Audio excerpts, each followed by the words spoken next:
Bismillahirrahmanirrahim. Assalamualaikum warahmatullahi wabarakatuh dan salam sejahtera kepada seluruh rakyat Malaysia yang dikasihi sekalian. Saya mulakan dengan laporan hari ini dengan Task Force Operasi Pematuhan. Task Force Operasi Pematuhan yang diketuai oleh PDRM telah melakukan 72,146 pemeriksaan semalam bagi memantau dan menguatkuasakan pematuhan SOP PKPB. Sebanyak 3,517 pasukan pematuhan telah membuat pemantauan yang melibatkan seramai 17,831 anggota.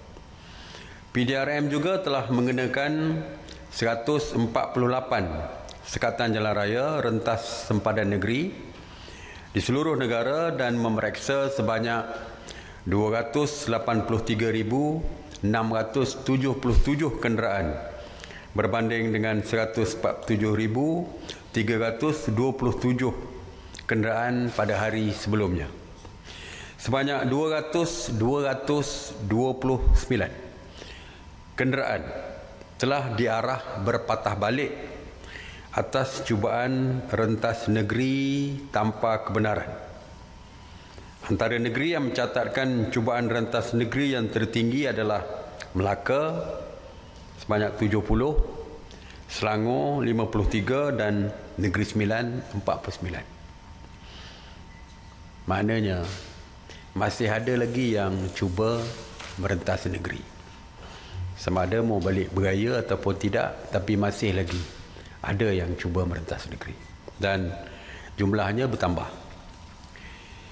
Semalam PDRM telah menahan 33 individu di atas kesalahan engkar arahan PKPB dan daripada jumlah tersebut seramai 30 individu telah pun direman manakala 3 individu diberikan jaminan polis.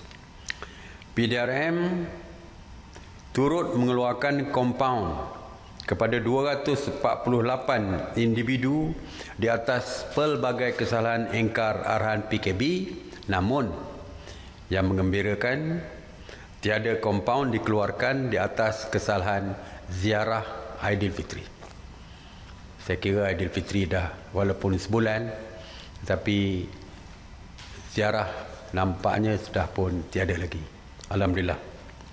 Terima kasih kerana mematuhi arahan SOP musim perayaan ini. Oleh itu, oleh kerana masih ada yang diambil tindakan, jadi saya berharap supaya kesemua rakyat kita patuh kepada setiap SOP dan arahan yang telah pun dikeluarkan oleh pihak kerajaan. Mengenai berita palsu, sehingga 1 Jun 2020, sebanyak 266 kertas siasatan telah dibuka oleh PDRM dan SKMM berhubung dengan berita palsu berkaitan COVID-19. Daripada jumlah tersebut, sebanyak 179 masih dalam siasatan, manakala 30 kes telah didakwa di mahkamah dan 11 telah diberikan notis amaran dan 18 telah mengaku bersalah. Tiada pertambahan kertas siasatan baru yang dibuka oleh PDRM dan juga SKMM dalam tempoh seminggu yang lepas. Alhamdulillah, kalau ini merupakan gambaran tentang kesedaran rakyat yang meningkat dan mematuhi perintah dan larangan kajian ini. Jadi saya haraplah ini merupakan berita baik, iaitu tiada siasatan baru, kertas siasatan baru dibuka di atas kesalahan berita palsu mengenai COVID-19. Mungkin fokus kepada berita-berita lain yang lebih sensasi, tapi untuk COVID-19 tidak ada. Mungkin banyak yang membuat berita palsu tentang politik dan sebagainya, saya tidak tahu. Tapi untuk COVID-19 sudah tidak ada. Alhamdulillah. Sebanyak 313 penafian dan penjelasan mengenai berita palsu telah diperjelaskan kepada orang ramai oleh Pasukan Respon Pantas PRP KKMM yang ditubuhkan untuk membantu membendung penyebaran berita palsu berkaitan COVID-19. Oleh itu, sekali lagi saya ingin mengingatkan supaya orang ramai berhati-hati sebelum menyebarkan sebarang kandungan yang diragui kesahihannya. Dan sekali lagi saya ingin memaklumkan bahawa jika ingin mendapatkan maklumat yang tepat, sila hubungi talian 03 8911 5103 atau layari www.sebenarnya.my. Jadi semak dulu ya cadangan kita, saranan kita, semak dulu sebelum sebar. Pastikan kesahihan berita sebelum menyebarkannya. Mengenai op sanitasi awam di bawah kawal selia KPKT, sejak 30 Mac 2020 KPKT telah melaksanakan 7,426 operasi sanitasi yang merangkumi 132 zon. Sebanyak 10,956 premis telah disanitasi yang terdiri daripada 2,642 pusat perniagaan, 4,056 bangunan kerajaan, 1,582 kawasan perumahan termasuk PPR, 2,325 tempat awam dan 352 pasaraya.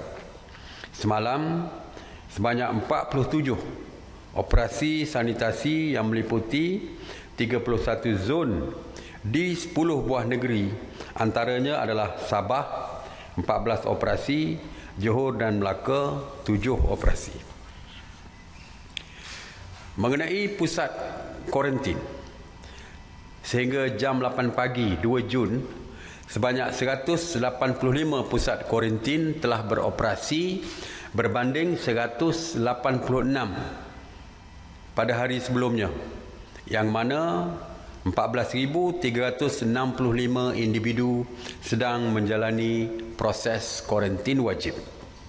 Semalam, seramai 168 rakyat Malaysia pulang ke tanah air daripada Thailand, Singapura, China, serta Australia serta Belanda dan telah pun di kuarantin secara wajib di pusat-pusat kuarantin. Seramai 48,773 rakyat Malaysia yang pulang ke tanah air sejak 3 April 2020 telah menjalani kuarantin wajib, dan sehingga hari ini seramai 38,021 individu telah pun selesai menjalani kuarantin wajib dan telah dibenarkan pulang.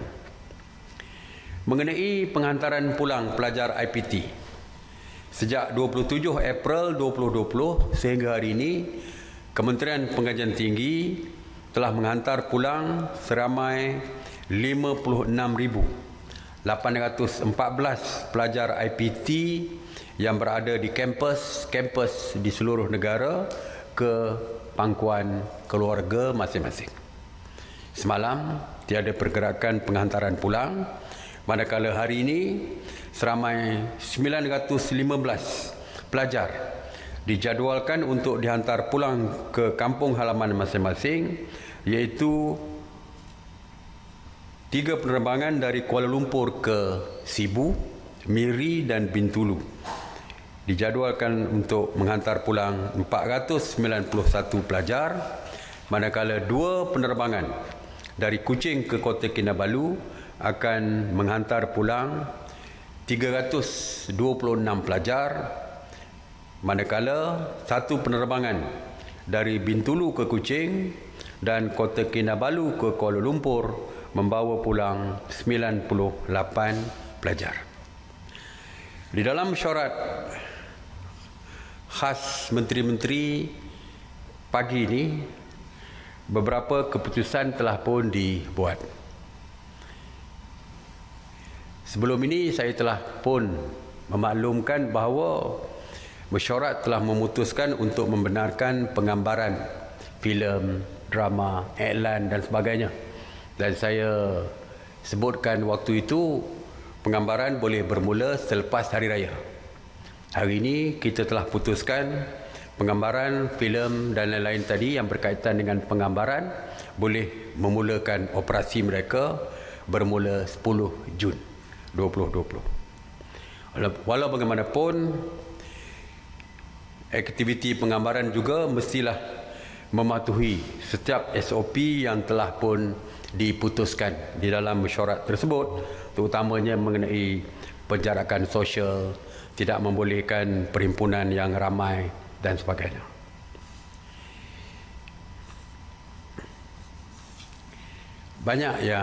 Rupanya banyak yang nak bernikah sewaktu PKP dilaksanakan, PKPB juga, dan antaranya terpaksa merentas negeri kerana pasangannya berada di negeri lain. Jadi ramai yang memohon daripada pihak polis untuk merentas negeri untuk akad nikah pasangan-pasangan ini. Jadi mesyuarat faham keperluan tersebut. Jadi mesyuarat pada hari ini bersetuju untuk membenarkan rentas negeri bagi urusan akad nikah dengan syarat yang sama, iaitu perlu mendapatkan kelulusan daripada pihak PDRM. Dan SOP-nya sama seperti yang lain, tidak boleh melebihi 20 orang di dalam majlis tersebut, penjarakan sosial tanpa bersalaman dan sebagainya seperti SOP yang lain. Jadi bolehlah nak menikah, nak meneruskan upacara akad nikah ini kerana kita membenarkan. 2-3 hari lepas ada satu soalan daripada media tentang jurufoto perkahwinan yang ingin mengambil gambar pasangan pengantin, sama ada selepas akad nikah, selepas kahwinan ataupun pra perkahwinan. Banyak yang ingin mengambil gambar pra perkahwinan dengan pakaian pengantin dan sebagainya. Jadi kita bersetuju, kerana ianya tidak melibatkan ramai, maka mesyuarat bersetuju untuk membenarkan jurufoto mengambil gambar pengantin pra perkahwinan di tempat terbuka, seperti di tepi, ada yang nak ambil gambar di tepi tasik dan sebagainya, kita benarkan. Tetapi SOP-nya tetap sama macam yang lain. Tidak boleh ramai, penjarakan sosial, kena pakai sanitizer dan sebagainya, sama seperti yang lain. Satu lagi perkara yang kita bincangkan ialah ramai ibu bapa yang kedua-dua mereka bekerja, mempunyai masalah jika mempunyai anak-anak kecil, dan mereka perlu menghantar ke taska misalnya supaya membolehkan mereka bekerja. Dan kita juga dapati ada majikan-majikan swasta misalnya memaksa pekerja mengambil cuti tanpa gaji kalau nak menjaga anak di rumah. Ini merupakan isu yang saya dah sebutkan bahawa mereka tidak boleh membuat paksaan seperti itu. Tapi ada juga yang dilakukan. Oleh itu, untuk menyelesaikan isu ini, maka kita telah bersetuju membenarkan taska beroperasi. Sebenarnya kita dah benarkan, cuma waktu itu SOP adalah SOP asas kepada taska ini. Kita dah ada kat SOP. Daripada 7,000 taska, oleh kerana tidak ada SOP yang diperkemaskan lagi, hanya 304 taska saja yang telah pun beroperasi. Hari ini kita telah meminta Kementerian Pembangunan Wanita, Keluarga dan Masyarakat ataupun KWKM untuk membentangkan operasi yang diperkemaskan berhubung dengan operasi taska. Oleh itu, kita telah pun bersetuju dengan operasi yang kita anggap lengkap dan kemas, dibincangkan bersama dengan KKM dan sebagainya. Jadi kita bersetuju, iaitu SOP ini lengkap. Sewaktu menghantar baby tersebut atau anak-anak ke pusat taska, sewaktu penjagaan, sewaktu mengambil pulang anak dan sebagainya, semua di dalam SOP yang telah pun diperkenalkan oleh KWKM. Oleh itu, kita dengan ini membenarkan 6,000 baki taska yang belum dibuka sebanyak 6,696 taska. Membenarkan mereka beroperasi. Mulai daripada sekarang mereka boleh beroperasi dan mereka boleh merujuk SOP yang saya sebutkan tadi melalui laman web KWKM dan juga Jabatan Kebajikan Masyarakat untuk SOP yang lebih detail supaya mereka boleh memulakan operasi taska ni. Jadi kita harap dengan pembukaan taska ini tidak timbul lagi isu kedua-dua ibu bapa yang bekerja tidak boleh bekerja kerana nak perlu menjaga anak di rumah dan sebagainya. Jadi tidak timbul lagi lah isu majikan-majikan yang mengarahkan ibu atau bapa bercuti tanpa gaji untuk menjaga anak-anak mereka dan sebagainya. Satu lagi yang kita bincangkan adalah mengenai operasi Taman Didikan Kanak-kanak yang dicadangkan bermula pada Julai nanti. Walau bagaimanapun oleh kerana Tadika ataupun Tabika ini, Taman Didikan Kanak-kanak ataupun Taman Bimbingan Kanak-kanak ini terletak di bawah berbagai-bagai kementerian. Ada Tabika Kemas, iaitu di bawah KPLB, Kementerian Pembangunan Luar Bandar. Ada Tadika Perpaduan di bawah Kementerian Perpaduan. Ada Prasekolah di bawah Kementerian Pendidikan. Jadi oleh kerana banyak tabika-tabika di bawah berbagai kementerian, maka mesyuarat telah bersetuju supaya Kementerian Pendidikan menjadi penyelaras kepada tadika-tadika tersebut dan mesti come out dengan mencadangkan SOP untuk penyelaras dengan semua tabika-tabika ataupun tadika-tadika di bawah kementerian-kementerian yang berbeza ini. Jadi kita akan tunggu mereka membentangkan SOP yang lengkap dan jikalau dipersetujui, kalau nak dibuka Julai nanti, insya-Allah kita akan beri kebenaran. Tapi kita akan lihat secara detail tentang SOP tersebut. Banyak perkara yang akan kita bentangkan, kita minta dibentangkan pada hari mesyuarat hari Sabtu 6 bulan nanti. Misalnya SOP tentang kedai gunting rambut dan kecantikan, salon kecantikan. Difahamkan telah pun siap, tapi kita minta bentang pada hari Sabtu akan datang untuk mesyuarat seterusnya. Begitu juga dengan pasar malam. Ramai yang minta supaya pasar malam, pekan sehari dan sebagainya dibuka. Kita belum tengok dari segi SOP mereka. Kita minta dibentangkan, MKN bentangkan pada hari Sabtu akan datang ini. Begitu juga dengan semayang berjemaah. Ada yang mencadangkan semayang berjemaah ini mengikut keluasan masjid itu sendiri, space-nya. Masjid Putrajaya misalnya, kalau boleh dibuat penjarakan sosial 1 meter, mungkin bukan 30 orang, mungkin boleh muatkan sampai 200 orang dan sebagainya. Kalau masjid itu besar, mungkin lebih ramai. Tetapi mesti ada penjarakan sosial dan SOP lain. Oleh mana pun perkara ini kita serahkan kepada Menteri Bahagian Hal Ehwal Agama untuk membentangkan kepada mesyuarat hari Sabtu nanti untuk kita dapatkan pandangan daripada Kementerian Kesihatan dan sebagainya kalau perkara itu nak dilaksanakan. Jadi kita tunggulah hari Sabtu nanti. Banyak SOP yang akan dibentangkan oleh berbagai-bagai kementerian mengenai bukan saja dari segi ibadah tetapi juga dari segi perniagaan dan sebagainya. Jadi itu saja hari ini.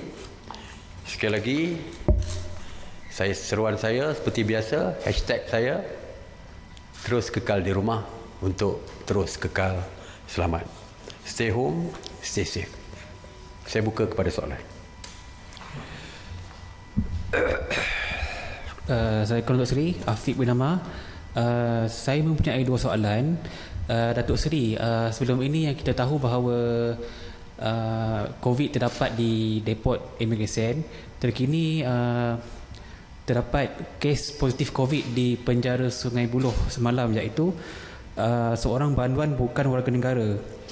Soalan saya adalah, adakah proses saringan akan dibuat di semua penjara atau penjara yang mempunyai kes COVID sahaja? Okey, soalan kedua saya adalah, setakat ini berapa banduan dan kaki tangan yang telah disaring di penjara Sungai Buloh? Sekian, terima kasih. Okey. Prinsip kita sama saja, ya. Kita hanya buat saringan di kawasan yang terlibat saja. Katakan penjara Sungai Buloh, kita hanya buat saringan bagi banduan di penjara Sungai Buloh, tidak seluruh penjara di Malaysia yang ada COVID positif saja di kawasan tersebut. Seperti juga kita buat di depo tahanan parti. Banyak depo tahanan parti di seluruh negara, tetapi oleh kerana positif hanya berlaku di Semenyih, depo Semenyih, depo Bukit Jalil dan depo KLIA, 3 saja tempat yang kita saring. Macam juga penjara di penjara Sungai Buloh. Jadi tak perlu penjara-penjara lain, kecuali ada COVID positif di penjara lain. Di Sungai Buloh pun, kerana kedudukan blok Sungai Buloh ada 8 blok penjara. Oleh kerana satu blok saja yang kena, di blok yang berkaitan saja yang kita buat saringan. Kerana penjara ni saya fahamkan dia tidak bercampur-campur dengan blok lain. Jadi blok satu yang terkena positif itu saja yang kita buat saringan. Blok lain belum. Tidak ada saringan dibuat. Setakat hari ini, mulai hari ini, kita akan membuat saringan untuk blok yang berkaitan. Terdapat 600 banduan. Jadi kita akan buat saringan keseluruhan 600 banduan tersebut. Cuma kaki tangan penjara, the whole penjara tu, kita buat saringan ke semua kaki tangan penjara seramai 700 orang. Jadi yang kerana mungkin kaki tangan penjara, dia akan bekerja di semua blok di penjara, termasuk di blok yang berkaitan. Jadi kita saring semua sekali, tetapi banduan hanya di blok yang berkaitan saja. Okey. Selamat tengah hari, ya Datuk Seri. Ini soalan berkaitan penjara juga. Dalam tempoh PKPB ini, adakah pelawat dibenarkan untuk melawat ahli keluarga atau kawan yang ditempatkan di penjara? Terima kasih.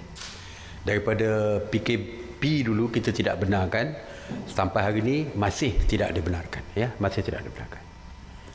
Kerana kita takut nanti yang datang daripada luar tu akan membawa jangkitan dan sebagainya. Jadi kita tak benarkan sampai sekarang. Okey. Assalamualaikum Datuk Seri, saya Syabihah Bernama. Okey, difahamkan semalam ada seorang warga negara Rohingya telah lari dari tempat kuarantin. Mungkin ada perkembangan tentang perkara tersebut? Terima kasih. Waalaikumsalam. Sudah ditangkap. Yang lari itu sudah pun ditangkap, ya, dan ya, tangkap dan dimasukkan baliklah ke hospital. Okey. Terakhir. Okey, Datuk Seri, saya Faris dari RTM. Ni bukan mengenai penjara, cuma nak tanya mengenai bayaran untuk wang caruman untuk pelajar MRSM. Mereka difahamkan sebelum ini membayar wang caruman tu setiap bulan selama 11 bulan sehingga bulan November. Tapi bila start PKP ni, kita faham tiada sesi pembelajaran. Jadi adakah bayaran itu masih lagi perlu dibayar ataupun tidak? Tak perlu. Selagi tidak dibuka MRSM tak boleh nak kutip apa-apa bayaran sekalipun, termasuk caruman dan sebagainya. Sehinggalah apabila MRSM dibuka, barulah bayaran caruman apa pun boleh baru mula dibayar. Kerana tidak ada pembelajaran, MRSM ditutup, jadi tak perlu bayar apa-apalah, ya. Mana yang ibu bapa dah pun membayar sebelumnya, ini tindakan seterusnya akan diambil oleh pihak pengurusan MRSM, ya. Okey. Terima kasih. Assalamualaikum warahmatullahi wabarakatuh.